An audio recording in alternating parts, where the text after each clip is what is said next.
है भागवत जी का कि इसमें प्रवेश करने में भय भी लगता है और करे बिना रहा भी नहीं जाता।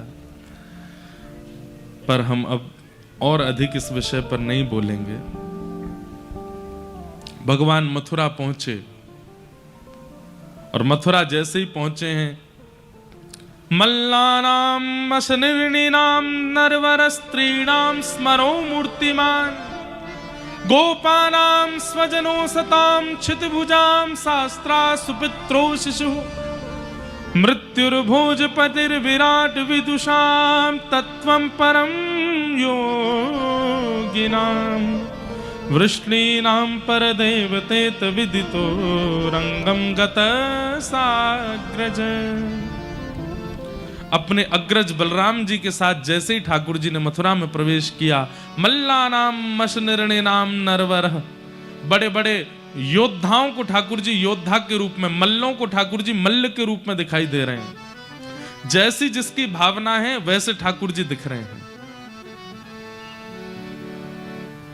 स्त्रीणाम स्मरो मूर्तिमान, अब विवाहित स्त्रियों को ठाकुर जी अपने दुल्हा के रूप में दिख रहे हैं।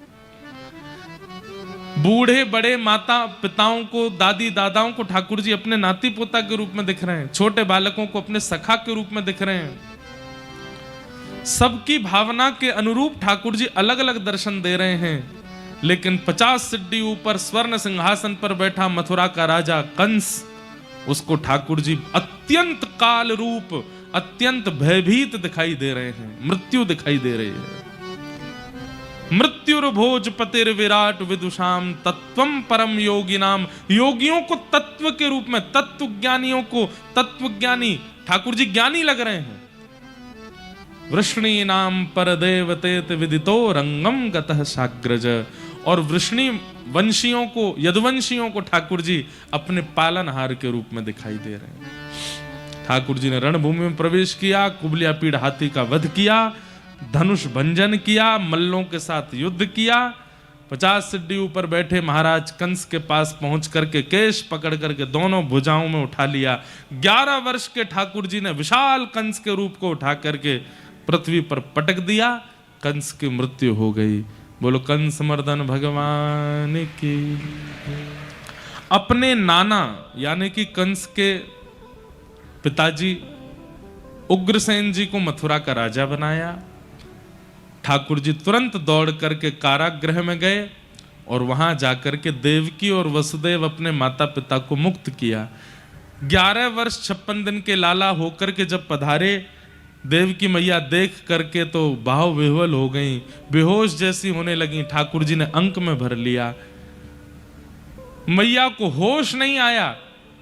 वसुदेव जी को ठाकुर जी बोले, पिताजी मैया होश में काहे क्यों ना आ रही है? बोले लाला एक बार या के कान में यूं कह दे कि तू अब याकू छोड़ के कभी नहीं जावेगो, ये अपने आप होश में आ जाएगी। ठाकुर जी ने मैया को अंक में भर के कान में कहा, मैया अब मैं तोसों दूर कभी नहीं जाऊंगो। तुरंत देवकी को चेतना आ गई। बोले लाला अब तू कभी नहीं जाएगो ना? बोले ना मैया नहीं जाऊंगो। ठाकुर जी बड़ी पीड़ा में हैं। यशोदा मैया की याद आती है। यहाँ जन्मदात्री मैया देवकी हैं, कैसे सब संभालें? ठाकुर जी बोले अब मैं मथुरा में ज्यादा दिन रहूंगा तो बहुत विचलित हो जाऊंगा। अब मुझे विद्यालय जाना है पढ़ने के लिए।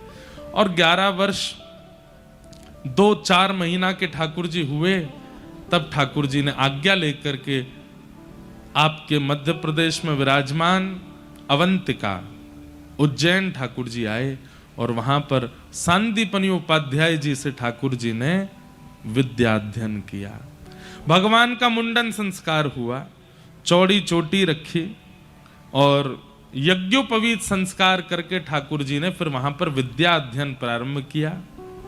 वहीं ठाकुर जी को परम सखा सुदामा जी मिले। सुदामा जी ठाकुर जी के सखा कैसे बने? ये कृष्ण सुदामा मिलन द्वारिका में बाद में हुआ है, पहले मध्य प्रदेश में हुआ है। यहाँ गुरुदेव के गुरुकुल में हुआ है। यहीं सुदामा जी प्राप्त हुए ठाकुर जी को। बंधुओं, सुदामा जी से मैत्री कैसे हुई ठाकुर जी की छोटी सी कथा जल्दी हम सुना दें। ठाकुर जी रोते रहते थे कोने में बैठे, ब्रजवासियों की याद करके, यशोदा मैया की याद में, श्री राधा रानी की याद में। तब सुदामा जी महाराज भगवान जिन जिन को याद करते हैं उनका रूप बनाते थे। पहले तो सुन लेते थे, अच्छा मधुमंगल कैसे चले, ठाकुर जी बताते ऐसे चले। मधुमंगल कहाँ पहने, ये पहने। अच्छा मधुमंगल को मोह कैसो हो, बोले ऐसो है। तो सुदामा जी श्रृंगार करते और मधुमंगल की तरह बन के आते और ठाकुर जी के आगे आगे लाला उसी स्वर में बोलते। ठाकुर जी कहते अरे मधुमंगल तू आए गए हो। ठाकुर जी दौड़ करके सुदामा जी को हृदय से लगाते, पास आके पता चलती है तो सुदामा है। दूर जाने लगते तो सुदामा जी हाथ पकड़े थे, लाला अब देख मधुमंगल तो नहीं आवेगो पर मैं ही मधुमंगल बन जाऊंगा।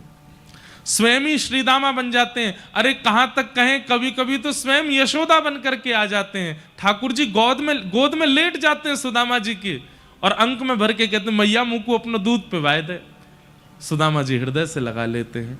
ठाकुर जी के इतने विरह काल में यदि कोई सहारा बना ठाकुर जी का, बंधुओं यहां ब्रजवासी तो झुंड में हैं, ब्रजवासी तो अनेक हैं। अरे पीड़ा के समय पर यदि बहुत लोग आ जाते हैं ना तो पीड़ा थोड़ी कम होने लगती है, क्योंकि बांट लेते हैं सब में। पर ठाकुर जी के पास तो कोई भी नहीं है, केवल सुदामा है। इसलिए सुदामा के भाव से ठाकुर जी अपनी पीड़ा बांट लेते हैं। इसलिए ठाकुर जी ने परम सखा बना लिया श्री सुदामा जी को। कुछ वर्षों तक गुरुदेव के पास गुरुकुल में अध्ययन किया। अध्ययन पूर्ण करने के बाद भगवान ने सुदामा जी को हृदय से लगाया और कहे सखा अब जल्दी मिलेंगे। और भगवान मथुरा पधारे।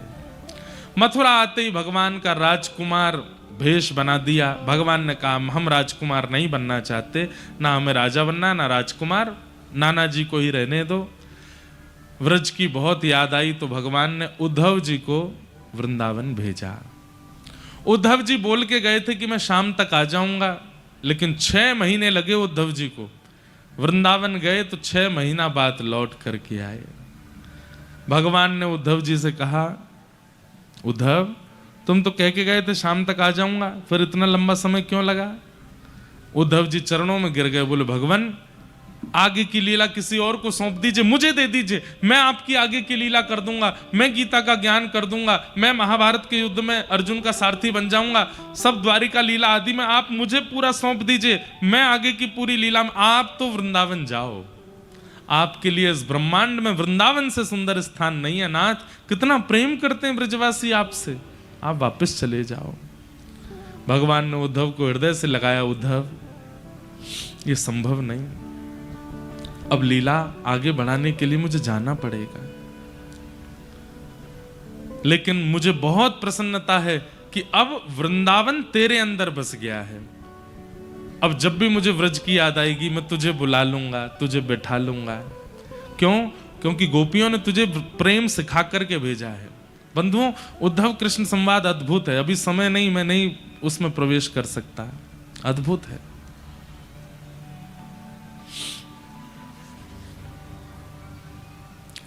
उद्धव जी महाराज वृंदावन से लौट करके आए। ठाकुर जी ने पूरी मथुरा को व्यवस्थित कर दिया। तभी कंस के ससुर जरासंध ने मथुरा पर चढ़ाई कर दी। भगवान ने 17 बार उनको हरा दिया।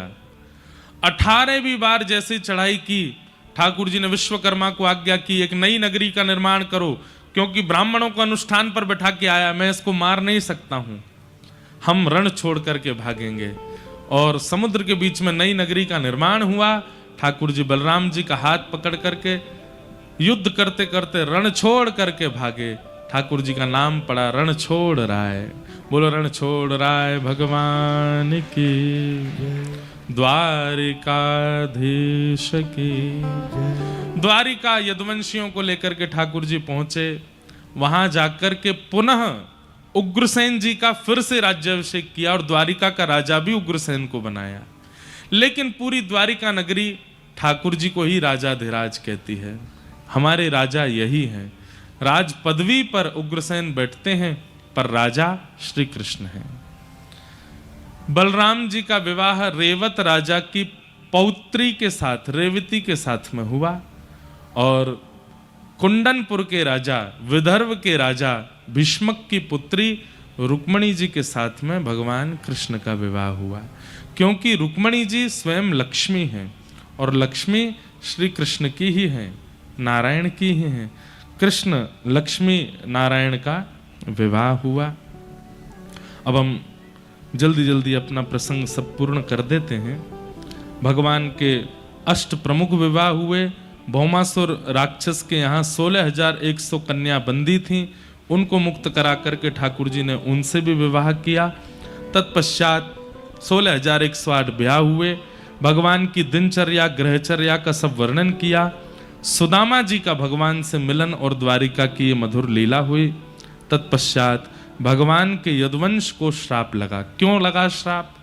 क्योंकि स्वयं ठाकुर जी सब यदुवंशियों को समझाते रहते हैं कि भैया सत्संग मत छोड़ा करो, मैं परमात्मा हूं, तुम मेरे परिवारी हो। इस बात में आकर के कथा में जाना, मंदिरों में जाना, अनुष्ठान सत्संगों में जाना बंद मत करो। यदुवंशी बोलते जब परमात्मा हमारे सगे संबंधी हमारे ही परिवार के, तो हमको कथा में जाने की क्या आवश्यकता है? ठाकुर जी कहते हैं परमात्मा साथ है, परंतु जीवन जीने के लिए सत्संग बहुत आवश्यक है। लेकिन यदुवंशियों ने सत्संग कभी किया नहीं। कथा आदि होती भी थी तो कभी कभी जाते थे कथा में, 2 मिनट के लिए मुंह दिखाते और चले जाते, कथा सुनते ही नहीं थे। लोग बाग कहते आप कथा सुना कीजिए, तो यदुवंशी कहते हमको क्या जरूरत है, ठाकुर जी हमारे फूफा लगते हैं, ठाकुर जी हमारे मामा लगते हैं, किसी के चाचा लगते हैं। इसके कारण यदुवंशियों की बुद्धि विवेक युक्त नहीं बन पाई और एक दिन वो किया जो नहीं करना चाहिए था। ठाकुर जी समझाते थे देखो तुम सत्संग करते नहीं हो, संतों का अगर तुमने कभी अपमान किया, अपराध किया, तो मैं भगवान होके भी तुमको नहीं बचाऊंगा। और एक दिन वही हुआ, भगवान के ही पुत्रों ने, शांब आदियों ने संतों की परीक्षा लेने के लिए बोले, पिताजी भी पूरे दिन इन संतों की बड़ी प्रशंसा करते हैं, देखें तो सही है कैसे होते हैं। और शांब को साड़ी पहना करके, भगवान के पुत्र को साड़ी पहना के, घूंघट लगा के, पेट में पोटला बांध के, एक गर्भवती नारी जैसे बना के उसको ले गए। महाराज नई बहू आई है, आप सब संत जनों के पास तो दिव्य दृष्टि है, देख के बताओ पेट में लाला है कि लाली। संतों ने दिव्य दृष्टि से देखा, पहचान गए, हमारी परीक्षा लेने आए हैं, भगवान के पुत्र को साड़ी पहना करके हमारे सामने हमारा मजाक उड़ाने आए हैं। ये भगवान का पुत्र शांब है जिसको तुम साड़ी पहना के लाए हो, जाओ हमारा उपहास किया, हम श्राप देते हैं, इसके पेट से लोह पिंड निकलेगा जिससे तुम्हारा पूरा यदुवंश नष्ट हो जाएगा। साड़ी हटा करके देखा तो वो पोटला लोह पिंड बन गया। उग्रसेन राजा के पास दौड़े दौड़े भगवान के सब पुत्र गए, बोले आप ऐसे ऐसे हो गया, हमसे गलती हो गई, अब आप बताओ। बोले तुम लोग मानते नहीं हो, सब अपराध करते हो, अब क्या करें? बोले इसको घिस के समुद्र में फेंकवा दो, कुछ नहीं होगा। समुद्र में पूरा लोह पिंड डलवा दिया घिस करके, लेकिन लहरों के कारण वो द्वारिका के चारों तरफ एरका नाम की विषैली घास बन गया। एक दिन यदुवंशी सब सोचने लगे अब तो हमारा नाश हो ही नहीं सकता, हमने लोह पिंड भी घिस के फेंकवा दिया। एक दिन आपस में खेलते खेलते किसी बात पर झगड़ा हुआ, थोड़ा झगड़ा। एक बात और सुनिएगा, गैर सत्संगी व्यक्ति जो सत्संग नहीं करता, इतनी सी बात पर उसको इतना बुरा लगता है, लेकिन सत्संगी व्यक्ति के साथ इतना बुरा कर दो तो भी उसको इतना ही लगता है। अब जरा सी कोई बात हो गई, खेल खेलते खेलते यदुवंशियों को इतना बुरा लग गया, अच्छा तुमने हमारे साथ ऐसा किया, तुम जानते हो हम कौन लगते हैं कृष्ण के। इसी बात पर लड़ाई झगड़ा करते करते यदुवंशियों में ऐसा युद्ध भिड़ा, समुद्र के तट पर जाकर के वही एरका नाम की घास एक दूसरे पर फेंकने लगे, स्पर्श होते ही सब यदुवंशियों का नाश हो गया। भगवान अटारी पर खड़े खड़े देख रहे थे, बोले ये मेरे ही वंशधर हैं, इनका नाश करना आवश्यक था, नहीं तो यही भार बन जाएंगे पृथ्वी पर। बलराम जी महाराज क्षीर सागर में प्रवेश कर गए और श्री ठाकुर जी उद्धव जी को ज्ञान उपदेश करते हैं। बहुत ध्यान से सब लोग सुनिए, उद्धव जी को ज्ञान उपदेश करते हैं। अभी कुछ महीने पहले बद्रीनाथ में कथा हुई थी, वहां पर यही प्रसंग सुनाया था, कृष्ण उद्धव संवाद। भगवान ठाकुर जी ने उद्धव जी को उपदेश किया और उपदेश के उपरांत उद्धव जी ने कहा नाथ आप चले जाएंगे तो हम कैसे रहेंगे। भगवान ने कहा मेरी ओर देखो उद्धव, ध्यान से देखो, अब अपनी पूरी लीला का स्मरण करके ठाकुर जी एक दिव्य ज्योति में प्रकट हो गए। आकाश में 7 बार भ्रमण किया और 7 बार भ्रमण करते हुए तिरोधाय प्रविष्टोयम श्रीमद्भागवतार्णवम, चतुश्लोकी भागवत में ठाकुर जी आके विराजमान हो गए और कह दिया, उद्धव कलिकाल में यदि मेरा अनुभव करना है, मेरा आश्रय चाहिए, तो श्रीमद् भागवत जी की कथा श्रवण करना, ये मेरा ही स्वरूप है। मैं ही साक्षात भागवत के रूप में विराजमान रहूंगा। वही चतुश्लोकी भागवत लेकर के श्री उद्धव जी महाराज निकल पड़े बद्रिकाश्रम। मैत्रेय मुनि गए विदुर जी के पास। नारद जी ने वही चतुश्लोकी भागवत वेदव्यास जी से जाकर के उसका विस्तार करवाया, जिसे हम आप सब लोग आज श्रवण कर रहे हैं। ठाकुर जी लीला पूरी करके चले गए। उद्धव जी महाराज बद्रिकाश्रम चले गए। अर्जुन को भगवान ने एक दायित्व दिया था कि मेरी 8 पत्नियों को लेकर तुम वृंदावन चले जाओ, क्योंकि मेरे जाते ही द्वारिका डूब जाएगी। अर्जुन समस्त अष्टपटरानियों को लेकर के वृंदावन जाने लगे, पर बीच मार्ग में ठाकुर जी ही एक अपहरणकर्ता बन के आए और 8 पत्नियों का हरण कर लिया। अर्जुन अपने गांडीव धनुष को चलाता रह गया, लेकिन पकड़ ही नहीं पाया। भगवान ने अर्जुन को भी बता दिया, गांडीव धनुष बलवान नहीं है, मैं साथ था इसलिए गांडीव धनुष बलवान था, मेरे बिना गांडीव धनुष भी किसी काम का नहीं। क्योंकि अर्जुन को भी एक सूक्ष्म लोभ और अहम था कि मैं गांडीव धनुषधारी अर्जुन हूं। ठाकुर जी ने वह मोह भी दूर कर दिया अर्जुन का। अर्जुन ने जाके पांडवों को बताया कि भगवान लीला पूरी करके चले गए। पांडवों ने परीक्षित को राजा बना दिया। परीक्षित राजा से एक दिन अपराध हुआ, संत का अपमान किया, 7 दिन में मरने का श्राप लगा। सुखदेव जी ने आकर के कथा सुनाई। आज 7वां दिन, कथा विश्राम। सुखदेव जी ने परीक्षित से पूछा, परीक्षित मैंने तुम्हें 7 दिन तक कथा सुनाई, क्या समझ में आया? तब परीक्षित जी महाराज बोले कि नाथ, मुझे यही समझ आया कि मृत्यु मेरी नहीं होगी, मृत्यु शरीर की होगी। मैं तो नित्य मुक्त शुद्ध एक आत्मा हूं, इस देह का त्याग करके परमात्मा को प्राप्त हो जाऊंगा। शुकाचार्य जी बोले, बस अब इससे अधिक और तुम्हें कुछ नहीं सुनाना, अब तुम बस प्रेम से प्रतीक्षा करो। तक्षक सर्पाए परीक्षित जी का स्पर्श करके उनके देह को विश्राम दिया और श्री शुकाचार्य जी महाराज वहां से प्रस्थान कर गए। बोलो सुखदेव जी महाराज की। मार्कंडे ऋषि ने प्रलयकालीन भाव का दर्शन किया। आदि आदि सब कथाएं सुनाई गई। भागवत जी का अंतिम श्लोक सब लोग 3 बार मेरे साथ बोलेंगे। भवे भवे यथा भक्ति, भवे भवे यथा भक्ति, भवे भवे यथा भक्ति, भवे भवे यथा भक्ति। इतनी संख्या में आप लोग हैं। भागवत जी के विश्राम के 2 श्लोक हैं। कम से कम इनको बहुत भाव से और ऊंचे स्वर में शुद्ध उच्चारण कीजिएगा। नेत्र बंद करके अपने इष्ट का ध्यान करते हुए बोलो, भवे भवे यथा भक्ति, भवे भवे यथा भक्ति, पादयोस्तव जायते, पादयोस्तव जायते, तथा कुरुष्व देवेशः, तथा कुरुष्व देवेश, नाथस्त्वं नो यतः प्रभो, नाथस्त्वं नो यतः प्रभो, नाम संकीर्तनं यस्य, नाम संकीर्तनं यस्य, सर्वपाप प्रणाशनो, सर्वपाप प्रणाशनो, प्रणामो दुःख समनः, प्रणामो दुःख शमनः, तं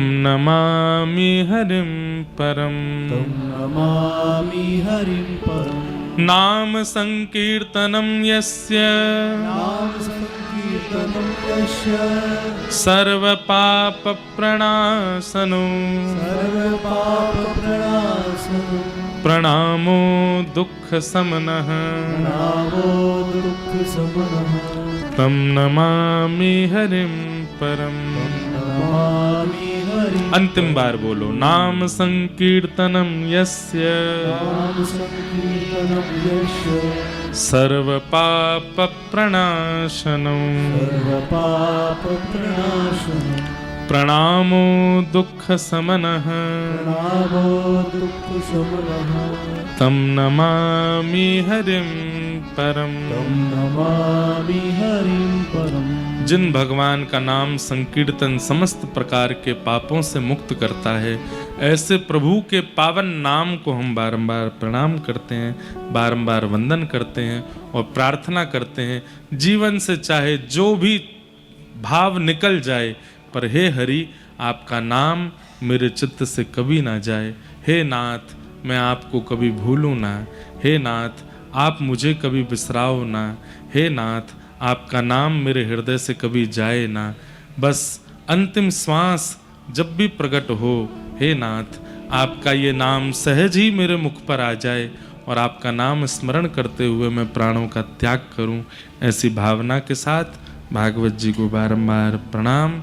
बोलो वृंदावन बिहारी लाल की जय श्री राधा रमण लाल की जय श्री राधा वल्लभ लाल की जय श्री अटल बिहारी लाल की जय द्वारिकाधीश की जय श्री राधा वल्लभ लाल की जय श्री विठ्ठल भगवान की जय अनंत बलवंत श्री हनुमान जी महाराज की जय जय जय श्री राधे जय जय श्री राधे जय जय श्री राधे। नमः पार्वती पतये हर हर महादेव। ठाकुर जी के पावन युगल चरणों में बारंबार प्रणाम।